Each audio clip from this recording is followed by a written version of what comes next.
Hi there, this is Ranjit and I have the Moto G5 Plus with me, which I just unboxed a few days ago. And in this video, we'll be doing the camera review and comparison with the Moto G4 Plus and even the Redmi Note 4. In terms of camera specs, this Moto G5 Plus has this new sensor that's a 12 megapixel rear facing camera, and the front facing camera is still a 5 megapixel shooter. Whereas the G4 Plus actually had a 16 megapixel rear facing camera with laser autofocusing system, and it also has a front facing camera that's a 5 megapixel shooter. Whereas the Redmi Note 4, which is the most affordable as of now, comes with a 13 megapixel rear facing camera and a 5 megapixel front facing camera. And I've taken a lot of sample shots with these three devices, also videos in varying light conditions, and I'll show you all those sample shots. But before that, let me actually show you the camera interface that we find on this Moto G5 Plus. And this is having the dual pixel autofocusing system that's based on PDAF. Again, I already made a video regarding that, what it is, so I'll have a card if you want to know more about that. And basic stuff we have, you can change the exposure, tap to focus, and all that. But we also have this HDR option on or auto. By default, it's on auto like this, and this also works with the front facing camera. And if you go to the modes, if you click here, these are the different modes that you get. You have the video mode, obviously, from here, and in video it supports video up to 4K. Again, I'll show you the samples later on. And let's just go back and let me show you other modes that we have. Some of you were asking me, we also have a slow motion mode in this one, and video also you can shoot up to 60 frames per second with 1080p. And we also get a full manual mode, so if you know what you're doing, you can invoke this manual mode. So this is a nice option that we have on this one. In terms of interface, it's very similar to the Moto G4 Plus, but let me actually now show you the sample shots so that you can get a better idea. And to keep it fair, I shot all the pictures in the auto mode with all these three different smartphones. Here are the images side by side. In terms of sharpness, both do a very good job, but notice closely the ground. The Moto G4 Plus is sort of overexposed, whereas on the Moto G5 Plus, the picture is very well balanced. Also notice the color of the wall in the background. It is more close to reality with the Moto G5 Plus. And here is a picture compared with the Redmi Note 4, and Redmi Note 4 immediately, it is a more colder picture, and in terms of color accuracy, I have to give the vote to the Moto G5 Plus. Now this one is in shadowed area, and both of them do a very good job, but the Moto G5 colors are a more punchier than the G4 Plus. The Redmi Note 4 also does a great job here in the shadowed area, and the color reproduction is also very good. We can easily get that great depth of field or bokeh effect with all these smartphones, but it's the most easiest with the Moto G5 Plus thanks to the f1.7 aperture that it has. For macro shots, it was a lot easier with the Moto G5 Plus due to that f1.7 lens. With the Redmi Note 4, for macro shots, most of the time it was not focusing properly at very close objects. Here both of them actually do a very good job, but the colors are slightly better on the Moto G5 Plus. On the Redmi Note 4, the colors are a bit colder to my liking. Now moving to indoor lighting, here clearly the Moto G5 Plus did a lot better than the G4 Plus. In terms of color reproduction, the Redmi Note 4 did a lot better than the Moto G4 Plus, but in terms of sharpness, the Moto G5 Plus picture is a lot more sharper. Another picture taken in low lighting conditions, and both of them actually do a very good job, but again the G5 Plus has better color reproduction and dynamic range. Here you can clearly see that the Moto G5 Plus did a lot better than the Redmi Note 4. Due to the f1.7 lens on the Moto G5 Plus and the larger pixels, it can simply gather more light compared to the Redmi Note 4. One more picture in semi-indoor conditions, and here the Moto G4 Plus struggles in terms of color accuracy. The Redmi Note 4 did a lot better in terms of color accuracy, but again if we talk about the sharpness of the picture, the G5 Plus picture is a lot sharper. Another picture shot in my office, and here looks like the Moto G4 picture is much brighter, and this is with the Redmi Note 4. It's even brighter, and you might assume that the Redmi Note 4 is doing a lot better, but let's look at the detail. I was actually focusing at that shaver's box. Now I have zoomed up to that shaver's box, and notice that text, it's a lot sharper on the Moto G5 Plus. Same case when we compare it with the Redmi Note 4. The G5 Plus takes simply sharper pictures in low lighting situations. Another picture in low lighting situations, and here again clearly the G5 Plus picture is a lot sharper. The Redmi Note 4 picture is also not that sharp in this low lighting situation, and clearly the Moto G5 Plus has an edge. This video with the front facing camera of this Moto G5 Plus, and as you can see this is in outdoor conditions. Again, the audio is being recorded via its internal microphone. So this is a quick sample with the front facing camera of the Moto G5 Plus. Recording this part of the video with the Moto G4 Plus front facing camera, and again the audio is also being recorded via its internal microphone.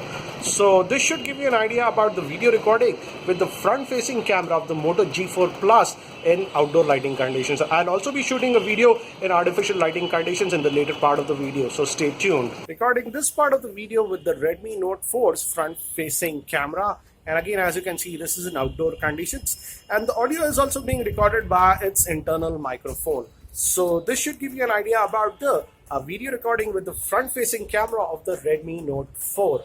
I have the Moto G4 Plus on the left and the Moto G5 Plus on the right, and let's see the video recording. Both of them actually enable electronic image stabilization. So let's have a look. Let's see what happens when you try to focus stuff. And obviously the Moto G4 Plus is faster because of that laser auto-focusing system. As you can see, both of them are in focus, but when I move to a closer object like this, the G4 Plus is focusing quickly. Let me again show. Let me just see that again. The Moto G4 Plus is focusing slightly faster. The G5 Plus is taking a couple of seconds more to sort of focus, as you can see.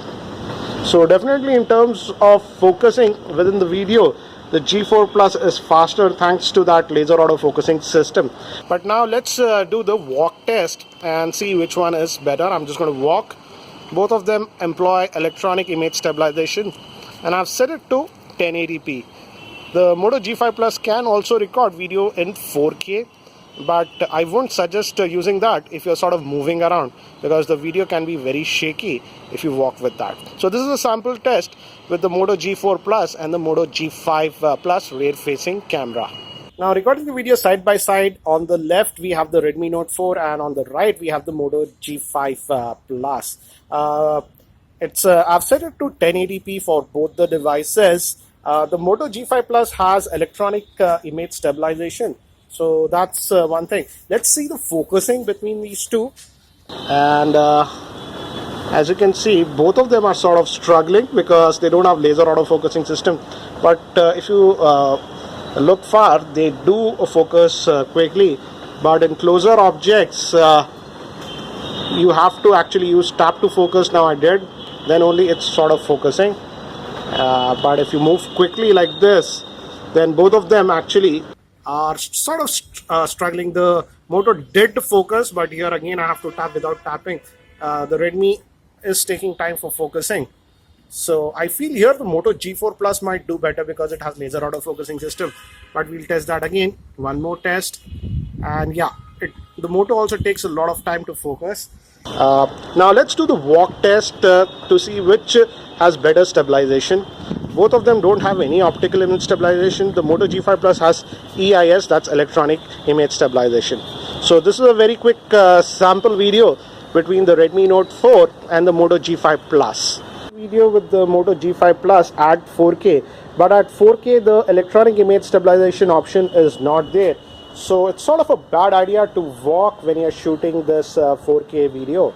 But this is a very quick sample at 4K with the Moto G5 Plus. Now moving to selfies, both of them actually oversaturate the colors, but the Moto G4 Plus saturates it too much, whereas on the other hand the colors actually look very pale with the Redmi Note 4. Again, in indoor lighting conditions, the G4 Plus colors are a bit unnatural and they look a lot colder. Now moving to the Redmi Note 4, again the colors are a bit cold. The front facing camera, the Moto G5 Plus and the Moto G4 Plus have a wide angle lens compared to the Redmi Note 4. This is a video with the front facing camera of this Moto G5 Plus, and as you can see this is in my office and this is in artificial lighting conditions. And the audio is also being recorded via its internal microphone. Let me just move out to another area. We have just one tube light switched on in this area. So this is a sample video recording with the front facing camera of the Moto G5 Plus in artificial lighting conditions. With the Moto G4 Plus front facing camera, again similar conditions. This is in my office, as you can see, and the audio is also being recorded via its internal microphone. So let's do one thing, let's just move out again and see how it does in this lighting conditions.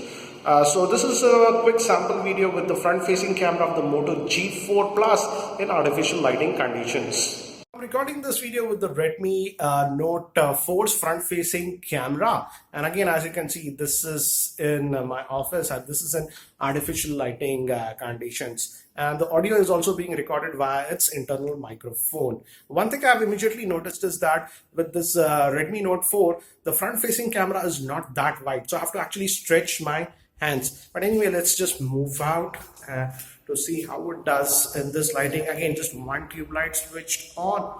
So this is a sample video with the front facing camera of the Redmi Note 4 in artificial lighting conditions. So overall, as you can see, the Moto G5 Plus does a better job when it comes to camera performance, but in video I feel the Moto G4 Plus did slightly better, especially in terms of autofocusing. The G4 Plus was faster, and also in terms of audio, the audio was sort of clipping with the Moto G5 Plus. That was not the case with the Moto G4 Plus. But overall, if I have to pick a winner, the Moto G5 Plus would be my pick. At the second place would be the Moto G4 Plus, and lastly will be the Redmi Note 4. I'll also be posting the full in-depth review for this Moto G5 Plus very soon, so if you're not subscribed to my YouTube channel, hit that subscribe button. Thanks for watching. This is Ranjit, and I hope to see you in my next video.